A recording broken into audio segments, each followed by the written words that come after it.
आज के शो में। डॉलर रिकॉर्ड महंगा, महंगाई की राह हमवार, क्या कौम तैयार?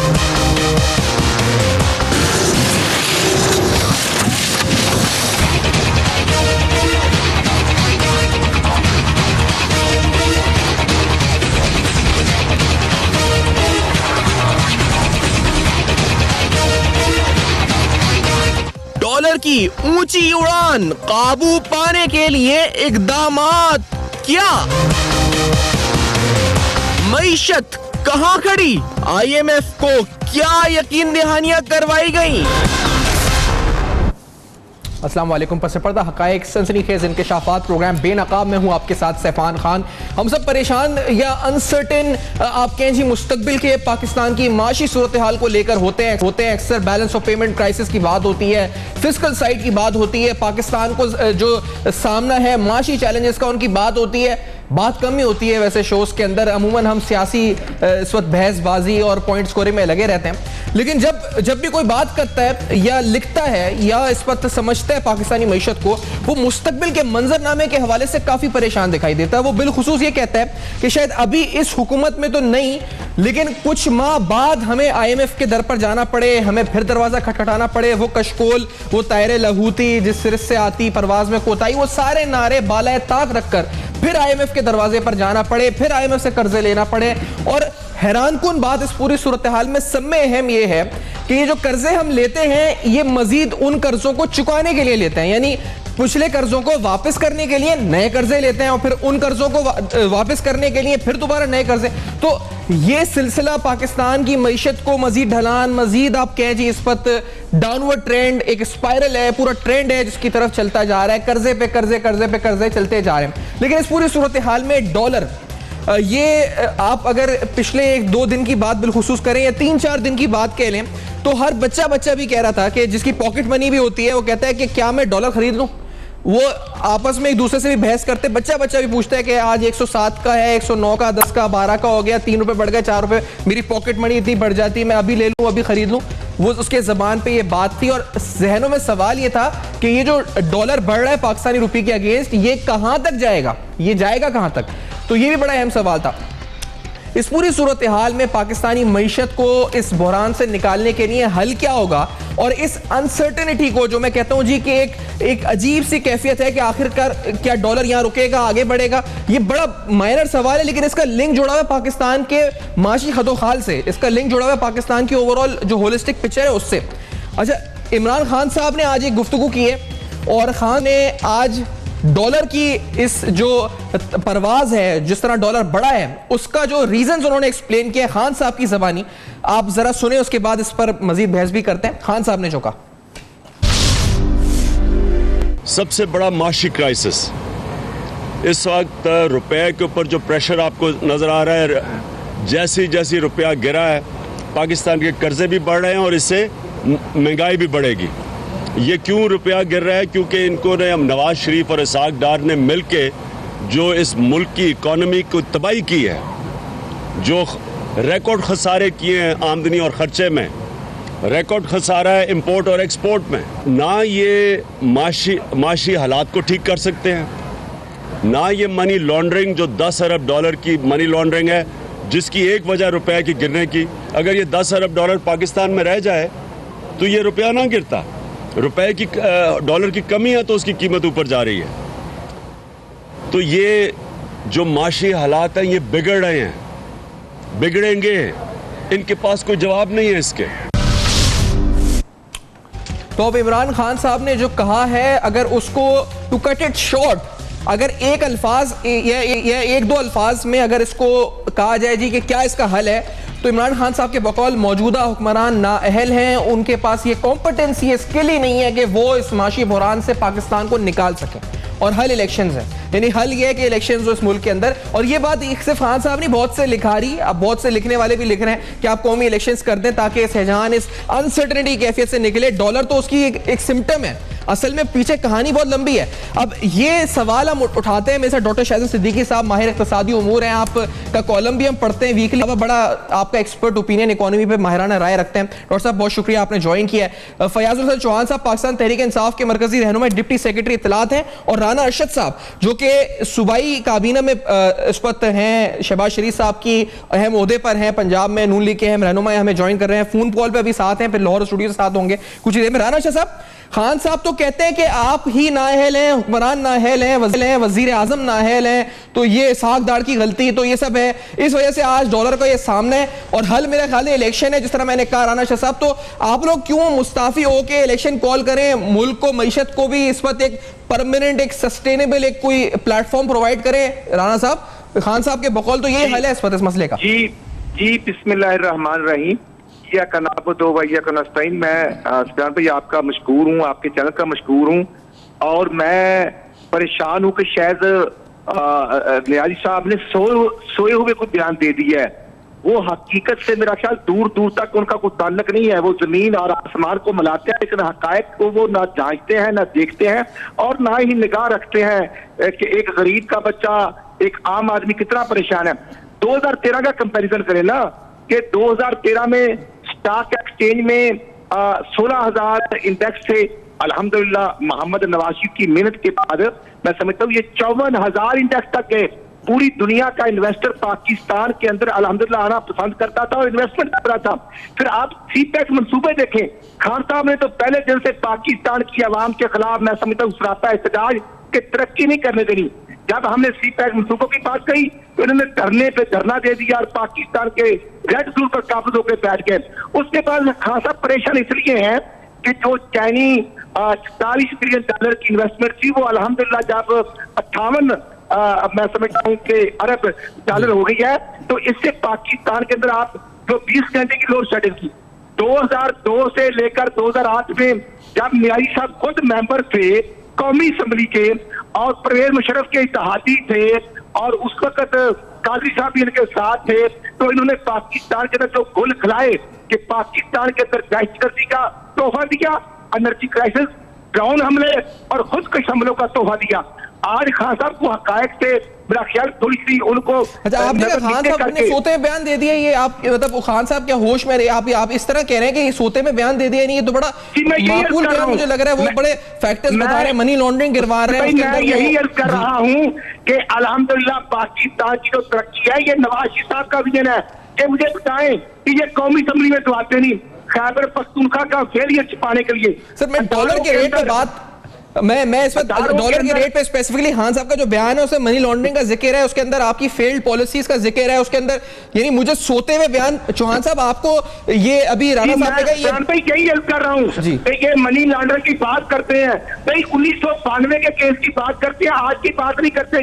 पाकिस्तान कितना आगे जा चुका है, ये अदारों के अंदर। अच्छा चौहान साहब, आप जागते हुए बयान देते हैं, चौहान साहब आप इसका कोई जवाब जागते हुए देते हैं, ये पहले इस बयान को क्लियर कर लें, क्योंकि ये जो बयान है इसमें बड़े फैक्टर्स बयान किए खान साहब ने, ये डॉलर के पीछे आपके पास अपने जहन में और भी फैक्टर्स होंगे।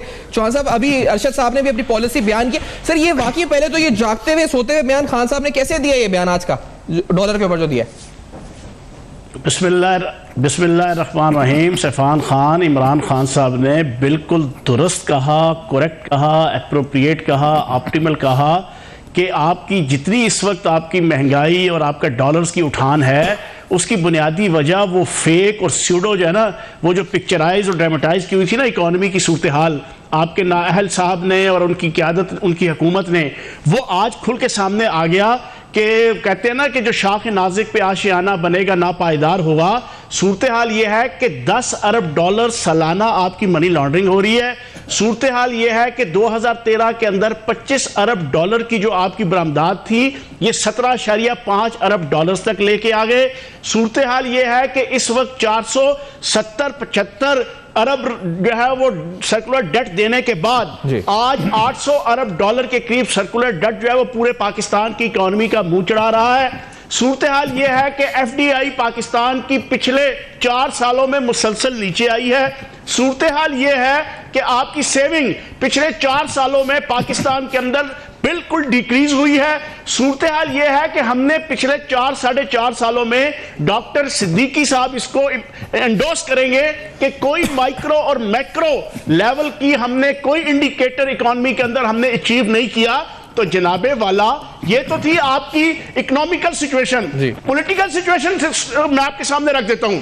अच्छा एक सेकंड मुझे दीजिएगा सर, सबके नीचे आपकी जनाब क्योंकि बयान इकोनॉमिकल, एक मिनट सुन लो। अच्छा इस्फान, एक मिनट सुन लो। जी जी। नाअहल क़यादत के नीचे आपका LNG ज़दा वज़ीर आज़म, आपका भगोड़ा वज़ीर खजाना, आपका कामा ज़दा वज़ीर खारजा, आपका कामा ज़दा वज़ीर दाखिला और फिर वजारत खजाना 4 हिस्सों में तकसीम। इनका कोई इंटरेस्ट और दिलचस्पी नहीं है इस वक्त खजाने को संभालने के हवाले से। एक बात, इनकी दिलचस्पी ये है कि मुल्क के अंदर मुआशी सियासी अनारकी डॉक्टर साहब को गुफ्तगू में शामिल करते हुए प्रोसेस से लोगों की नजरें हटाई। चौहान साहब, आपने क्योंकि पॉलिटिकल और इकोनॉमिकल दोनों बातें की है ना, मैं आपने सूरत हाल ये है जिक्र किया है, तो मैं उसी सूरत हाल ये से सवाल जोड़ते हुए, क्या इस सूरत हाल से निकलने का हल इलेक्शन है? डॉक्टर शाहिद सिद्दीकी, मैंने खान साहब की तकरीर जो सुनी है आज, उन्होंने बिजनेस कम्युनिटी से भी इंटरेक्शन किया, आपको मैंने उसका एक छोटा सा टुकड़ा आज कराची में उन्होंने गुफ्तगू की वो सुनाई है। आप उस एनालिसिस को आप सही समझते हैं डॉक्टर साहब? ये मनी लॉन्ड्रिंग, हुकूमत की नाअहलियां, ये इस वजह से सब कुछ हुआ है आज जो डॉलर का हम देख रहे हैं रेट, और क्या इलेक्शन इसका हल है? डॉक्टर शाहिद सिद्दीकी साहब, जो खान साहब को वोट दिया जाए, क्या किया जाए, इसका हल क्या है? देखिए, रुपए की कदर में जो कमी है ये एक इकोनॉमिक इशू है, तो मैं समझता हूँ कि इसमें सियासत को अलग रख के अगर हम बात करें तो पहले ही ऑब्जर्वेशन मेरी ये है कि अल्हम्दुलिल्लाह जब पाकिस्तान बना था तो $1 3.30 का था, तो ये $3.30 से बढ़ के 110-112 की बात हो रही है, तो ये तो 70 साल की कहानी है और उसमें सब ने हिस्सा डाला है। फौजी हुकूमतें आई, दूसरी आई, एक तो ये बात है। $3.30 से 112-111 रुपये पर आ गया, नंबर 1। दूसरी बुनियादी बात यह है कि ये जो कुछ हुआ है पिछले 16 महीने जो गुजरे हैं, 16 महीने, इसमें $42 बिलियन का तिजारती खसारा हुआ और $17 अरब का करंट अकाउंट डेफिसिट हुआ, और अक्टूबर 2016 से अब तक $6.2 अरब के स्टेट बैंक के रिजर्व्स गिर गए। लेकिन इसी मुद्दत में जब $6 अरब के रिजर्व गिरे, लोगों के जो डिपॉजिट हैं फॉरेन करेंसी में जो पाकिस्तान में रखे हैं उसमें $1.1 अरब का इजाफा हो गया।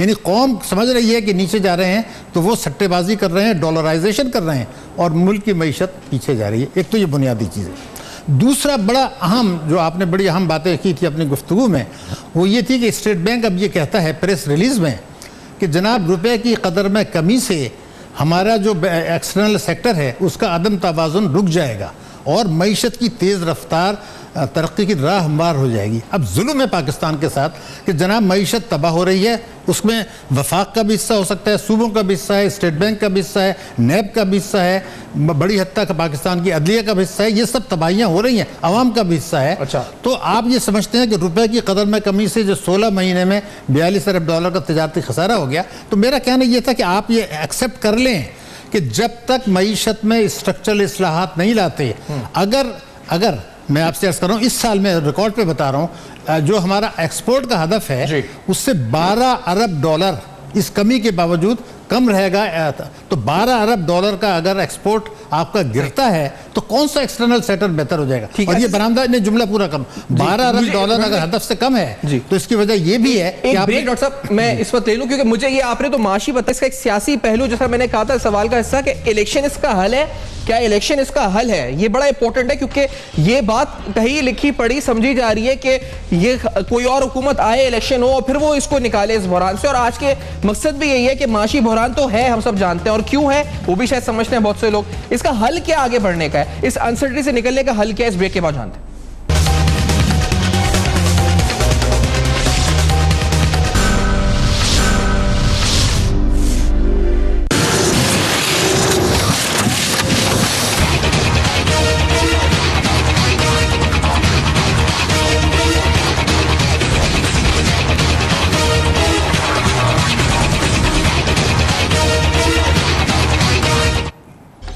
Welcome back. आप देख रहे हैं बेनकाब, जहां पर आज अहम तरीन सवालात पाकिस्तानी मईशत के हवाले से और जहन में जो उलझने हैं उनके जवाब ढूंढने की कोशिश कर रहे हैं, उन सवालों के जवाब ढूंढने की कोशिश कर रहे हैं। अब जब बात मईशत की हो रही है तो पिछले चंद साल जिन्होंने मईशत चलाई, सारी बागडोर अपने हाथ में रखी, उस शख्सियत का नाम लिए बगैर, या उन्होंने जो जिस तरह से रुपये को डॉलर के अगेंस्ट मैनेज किया था, जिस मैकेनिज्म का वो बार बार प्रचार करते थे कि किस तरह से वो मैनेज कर रहे हैं, वो तस्करा किए बगैर इस गुफ्तगू को आगे बढ़ाना सही नहीं होगा। यानी इसहाक डार साहब जो अब तो बीमार हैं, वो डालते हैं अपने मेडिकल सर्टिफिकेट्स, तो उनके तस्करे के बगैर तो आगे बढ़ाना मुनासिब भी नहीं होगा। शो को वो रुपये की इस मैनेजमेंट के बारे में वो अपनी स्ट्रेटजी को डिफाइन करते हुए, जब पिछली दफा गिरावट आई थी डॉलर के अगेंस्ट, तो उन्होंने क्या कहा था, जरा ये सुने। पहले तो पाकिस्तान की करेंसी जो थी वो पेग होती थी डॉलर के साथ 1999 से पहले, जब मैं फाइनेंस मिनिस्टर था, और जब हमने इसको पहली दफ़ा ओपन मार्केट मैकेनिज्म पे हमने इसको शिफ्ट किया, तो उस वक्त से ये उसी पे चल रही है।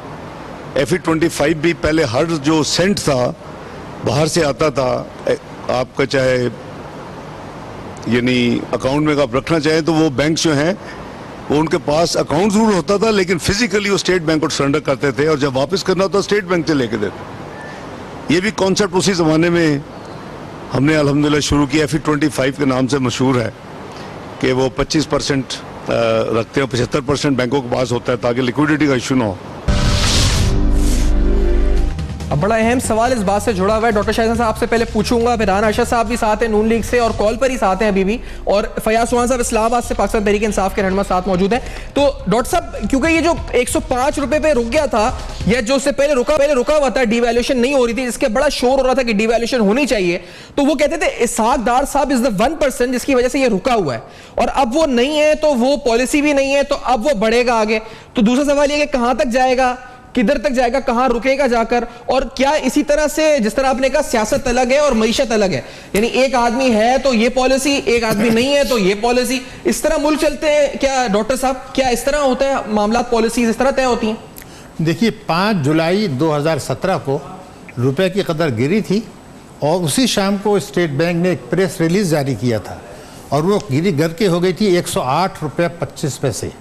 स्टेट बैंक ने पॉलिसी बयान में कहा था कि ये रेट रियलिस्टिक है, हकीकत पसंदमाना है, और ये बिल्कुल सही हुआ है।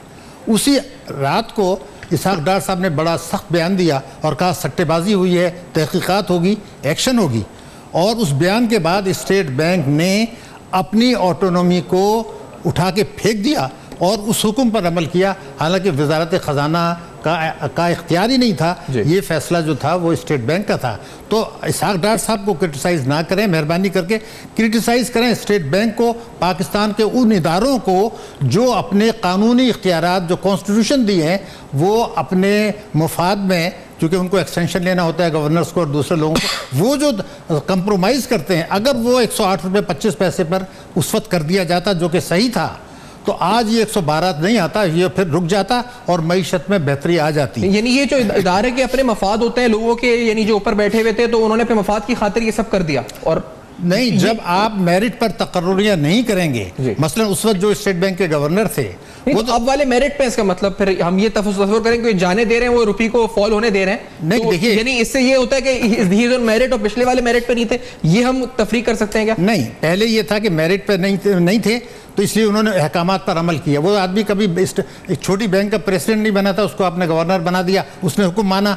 अब जो था IMF का वक्त पाकिस्तान में मौजूद था, अब IMF के अहकामात पे अमल कर दिया और कोई हुक्म देने वाला नहीं था जी, तो फिर उन्होंने जो है वो गिरने दिया उसको, फिर उसमें सट्टेबाजी भी आ गई, स्टेट बैंक ने भी कहा तो मैं पहले इसहाक डार साहब के अहकामात माने गए और अब IMF के अहकामात माने जा रहे हैं, तो अवाम के तो मतलब कहीं बीच में नहीं है इसका मतलब। और दोनों को इख्तियार नहीं था कि वो हुक्म देते। मैं तो यस कर रहा हूँ कि इसहाक डार साहब का ये पावर्स ही नहीं थी एज ए फाइनेंस मिनिस्टर कि वो स्टेट बैंक को ये हुक्म देते, और स्टेट बैंक को कंप्रोमाइज नहीं करना चाहिए था, उनको कॉन्स्टिट्यूशन ने इख्तियारात दिए हैं। तो जब इदारे इस हद तक तबाह हो जाएं कि वो सियासी अहकामात कबूल करने लगें, तो आप किसी बेहतरी की तवक्को ना करें। आज भी ये जो रुपए की कदर में कमी हुई है, अगर कोई पाकिस्तान में ये समझता है कि स्ट्रक्चरल इस्लाहात जो करनी है, जो बैंकिंग सेक्टर में करनी है, जो टैक्सेशन में करनी है, वो किए बगैर अगर कोई ये समझता है मईशत बेहतर हो जाएगी, तो वो अपने आप को धोखा दे रहा है। मैं एक जुमला अगर आपको कह दूं, मैं चीज़ जो इस वक्त जुमला कहने वाला हूं, मैं स्टैम्प पेपर पर देने के लिए तैयार हूं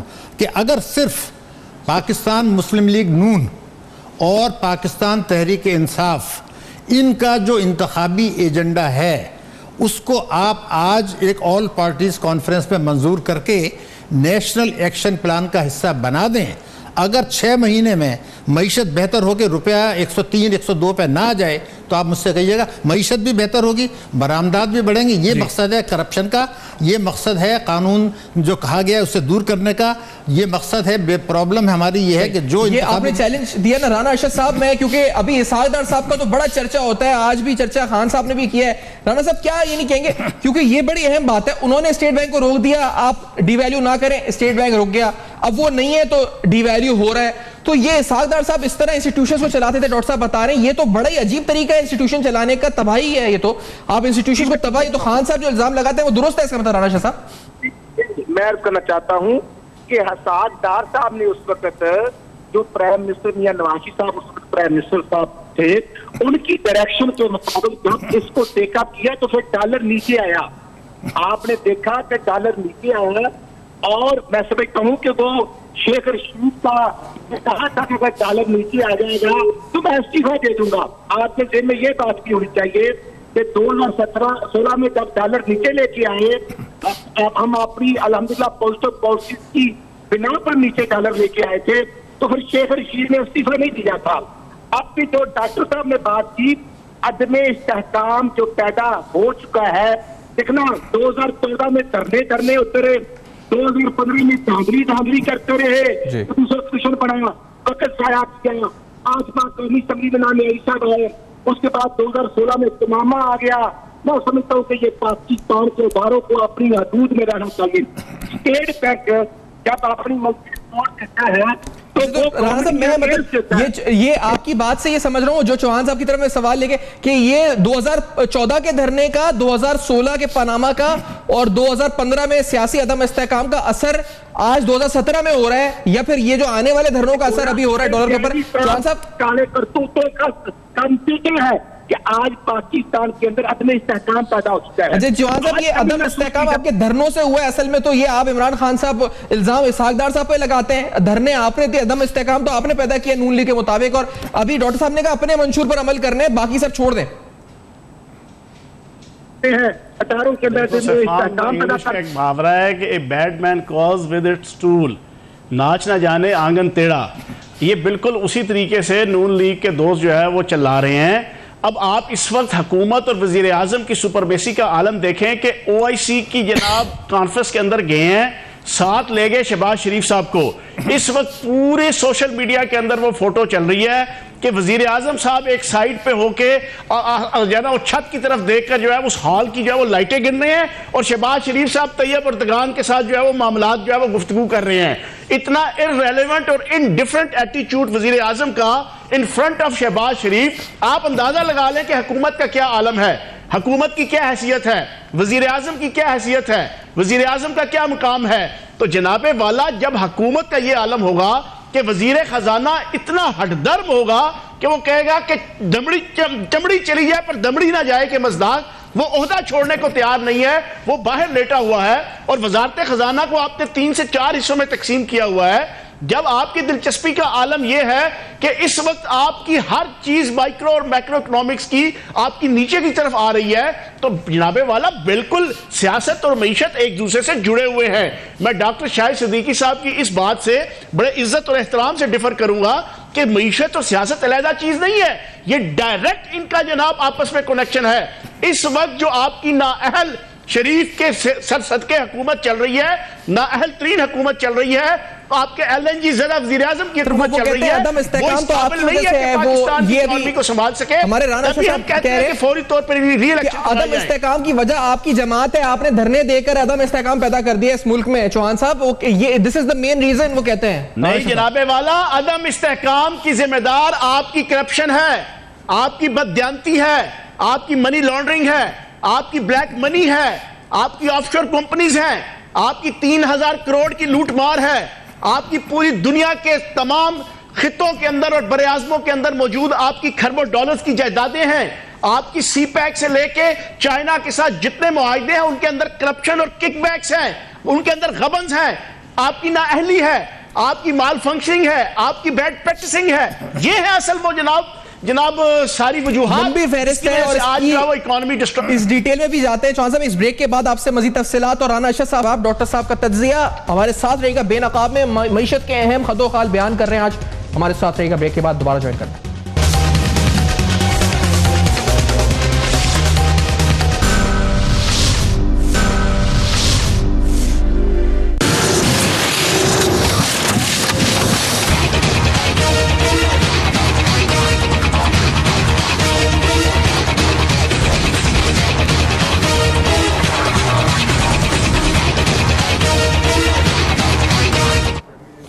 वेलकम बैक। आप देख रहे हैं बेनकाब, अहम तरीन सवालात पाकिस्तानी मईशत से और पाकिस्तानी मईशत के मुस्तकबिल और मौजूदा बुहरान से निकलने के हल की तरफ आते हैं। और क्योंकि ये अभी तक जो बहस जारी है इसमें दो तरफा, यानी पाकिस्तान मुस्लिम लीग नून पाकिस्तान तहरीक इंसाफ को जिम्मेदार, उनके नुमाइंदे कहते हैं कि अदम इस्तेकाम की वजह पाकिस्तान तहरीक इंसाफ और उसकी सियासी धरने और सियासी जो पॉलिसी से अदम इस्तेकाम पैदा होता है। और पाकिस्तान तहरीक इंसाफ नून लीग की करप्शन, इनकॉम्पिटेंस, मिसमैनेजमेंट, गवर्नेंस, बहुत सारे फैक्टर्स गिनवा रही है जिसकी वजह से ये तमाम अदम इस्तेकाम मईशत में है। हल क्या है इसका?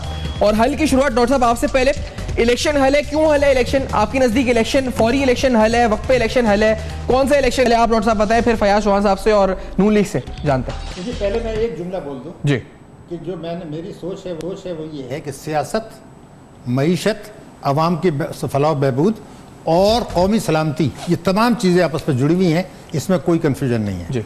इलेक्शंस, अब इस वक्त जो मैं बात कर रहा हूँ, अगर वो उसको हवा में ना उड़ाया जाए और उसको टेस्ट केस बना लें तो मैं फिर ज़मानत दूंगा कि पाकिस्तान की किस्मत बदल जाएगी। इलेक्शन का ऐलान करने से पहले एक हफ्ते में 2 काम मुझे करके दिखा दे ये कौम, सिर्फ 2 काम।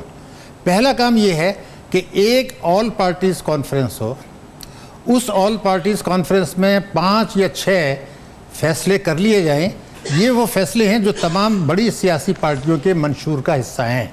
ये फैसले कर लिए जाएं अगर कर सकते हैं। पहला, हर किस्म की आमदनी पर वफाक और सूबे टैक्स लगाएंगे, कोई छूट नहीं होगी 5 लाख रुपए से ऊपर।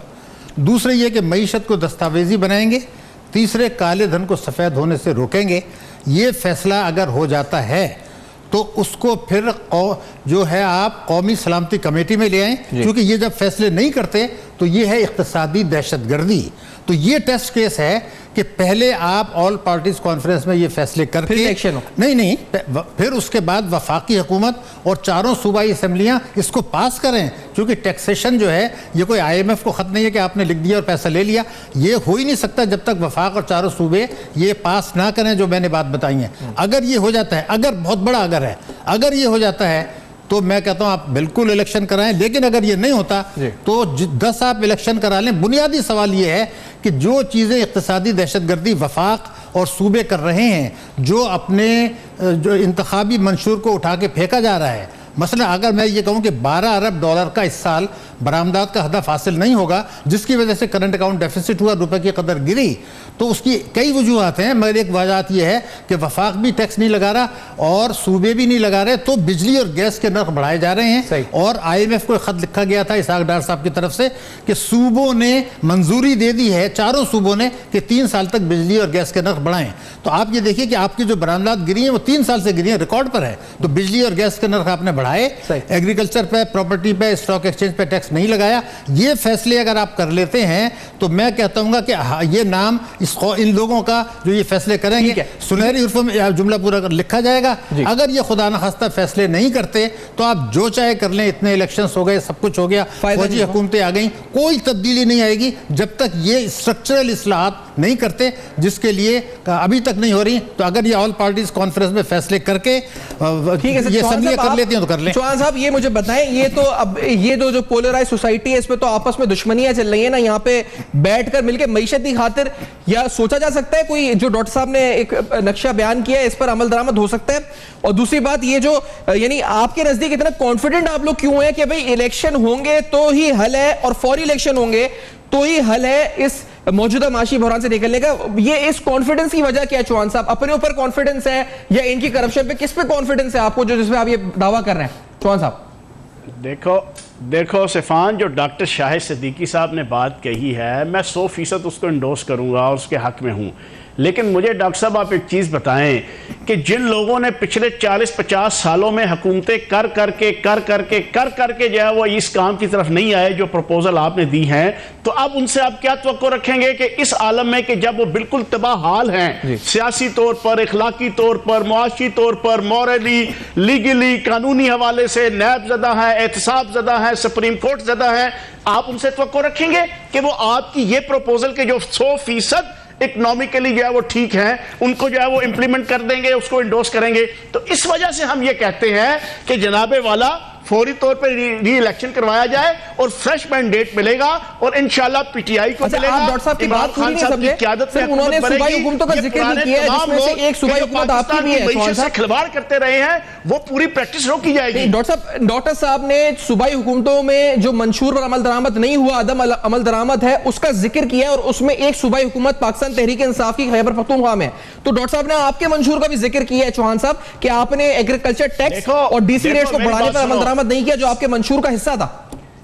देखो सिफान, बात यह है कि पाकिस्तान के अंदर वफाक के हाथ में आपकी एफपीआर, नैब, एफआईए, आपकी सारी मैनेजमेंट और सारी सिचुएशन होती है। अब आप देख लें कि वापडा के हवाले से बहुत से ऐसे इश्यूज हैं कि जिसकी वजह से हमें प्रॉब्लम्स का जो सामना करना पड़ रहा है। आपकी केपीके के अंदर हमारे बहुत से राइट्स हैं, हकूक हैं, फाइनेंशियल सर मैं डीसी रेट की बात कर रहा हूं जो आपका प्रोविंशियल सब्जेक्ट है, हुकूमत नहीं होगी जी, जब तक आपके पास और एग्रीकल्चर टैक्स है कंट्रोल नहीं होगा, ये दोनों डोमेन्स आपकी प्रोविंशियल उसमें आते हैं, से जो है वो अपनी अथॉरिटी और अपनी जो है वो रिफॉर्म्स को जो है वो उसकी मैनिफेस्टेशन नहीं कर सकते। साहब डीसी रेट्स और एग्रीकल्चर टैक्स जो है ना ये आपके प्रोविंशियल डोमेन में आते हैं और आपके मंशूर का हिस्सा हैं और आप ये दोनों फेडरल गवर्नमेंट से, अगर डॉक्टर साहब मैं सही कह रहा हूं ये बात बिल्कुल बिलाशुबा डीसी रेट जो है एक पाकिस्तान तहरीक इंसाफ, मेरी बात अगर आप मेहरबानी करें चौहान साहब, पूरी इकोनॉमी की उठानी मैं आपको एक अर्ज कर दूं कि पाकिस्तान तहरीक इंसाफ के मंशूर की मैंने हिमायत की थी और ये वाहिद मंशूर है जिसमें यह लिखा है कि हम डीसी रेट को मार्केट रेट पर लाएंगे